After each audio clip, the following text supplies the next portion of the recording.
Hi అందరికీ. Welcome back to the channel. Landmark immigration consultants limited. ఈ company 2010లో start చేశారండి. వీళ్ళేంటంటే ఈ ఎడ్యుకేషనల్ అండ్ ఇమిగ్రేషన్ కన్సల్టెన్సీ సర్వీసెస్‌ని ప్రొవైడ్ చేస్తారు.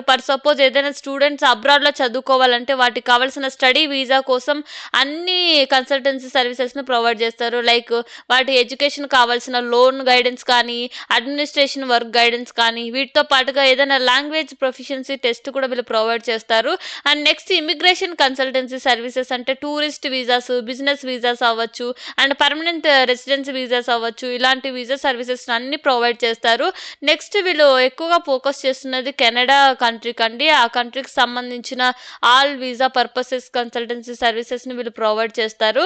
నెక్స్ట్ వచ్చేసి ఈ కంపెనీ ఒక బ్రాంచెస్ ఓవరాల్గా 9 బ్రాంచెస్ ఉన్నాయి ఈ కన్సల్టెంట్ సర్వీసెస్ ప్రొవైడ్ చేయడానికి. అండ్ వీటితో పాటుగా కెనడాలో వీళ్ళకి 30 ఇన్స్టిట్యూషన్స్ ఉన్నట్టు చెప్తున్నారు. అండ్ నెక్స్ట్ వచ్చేసి జమ్మూ, జైంట్ అండ్ కర్నూల్ లొకేషన్స్లో వీళ్ళ బిజినెస్ని అయితే ఎక్స్పాండ్ చేస్తున్నారంట మోర్ క్లయింట్స్ని అట్రాక్ట్ చేయడం కోసం.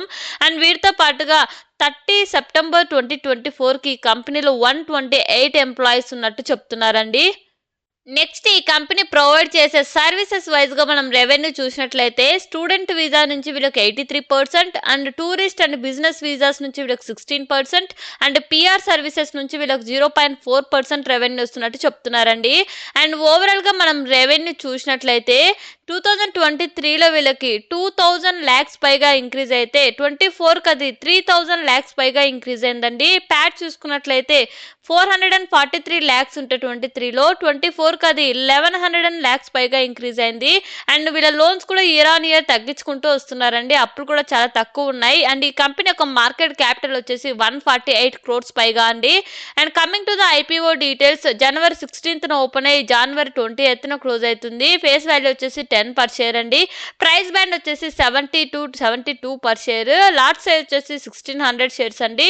టోటల్ వీళ్ళ ఐపీఓ ద్వారా 40 crores పైగా రైజ్ చేస్తున్నారు. వన్ రీటైల్ మినిమం లాట్ వచ్చేసి 1,15,200 అండి. అండ్ మిగతా డీటెయిల్స్ మీరు స్క్రీన్లో అబ్జర్వ్ చేయొచ్చు. Next in terms of revenue and margin ప్రకారంగా పియర్స్తో కంపేర్ అయ్యి చూసినా కూడా ల్యాండ్ మార్క్ ఇమిగ్రేషన్ బెటర్గా పర్ఫామ్ చేస్తుందండి. మీరు కావాలంటే స్క్రీన్లో కూడా అబ్జర్వ్ చేయొచ్చు. నేను ఆల్రెడీ హైలైట్ చేసి పెట్టాను. అండ్ పియర్స్తో కంపేర్ చేసుకున్న వీళ్ళకు డెప్ట్ ఈక్విటీ కూడా తక్కువగా ఉంది.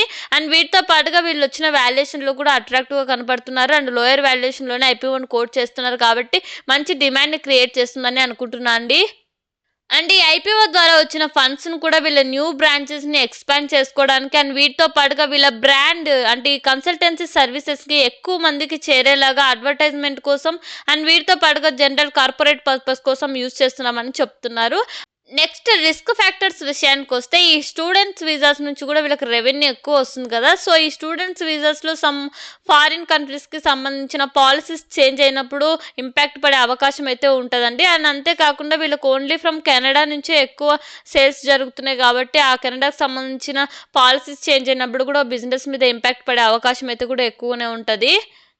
నెక్స్ట్ ఈ ఫారిన్ ఎంబసీస్ ఎక్కువ నెంబర్ ఆఫ్ వీసాస్ని రిజెక్ట్ చేసిన వీళ్ళ రెప్యుటేషన్, బిజినెస్ అండ్ ఫినాన్షియల్స్ మీద ఎక్కువ ఇంపాక్ట్ పడే అవకాశం ఉంటుంది. సో ఈ టైప్ ఆఫ్ బిజినెస్కి ఇంకా ఏవైతే రిస్క్ ఫ్యాక్టర్స్ ఉంటాయో అవన్నీ వీటికి కూడా వర్తిస్తాయండి. Grey market premium as of now వచ్చేసి 20% మెయింటైన్ అవుతుంది. ఇది చేంజ్ కూడా అవ్వచ్చు. ఒకవేళ మీరు ఐపీఓలో అప్లై చేయాలనుకుంటే మీ ఓన్ అనాలిసిస్ అరెల్స్ మీ ఫినాన్షియల్ అడ్వైజర్తో కనెక్ట్ అయిన తర్వాత డిసిషన్ తీసుకోండి. అండ్ ఒకవేళ మీకు ఈ వీడియో ఇన్ఫర్మేటివ్గా అనిపిస్తే please like, share and subscribe. And thank you for watching.